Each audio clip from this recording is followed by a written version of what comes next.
শহীদ, তুমি চলে গেছো সেই বাংলোতে। না, কে বলছে? তুমি তো বেঁচে আছো আমার মাঝে।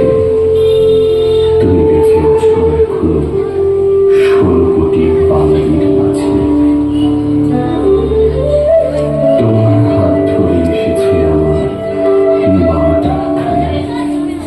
সে তোমাকেই আমি কি করে ভুলে যাবো এখনই।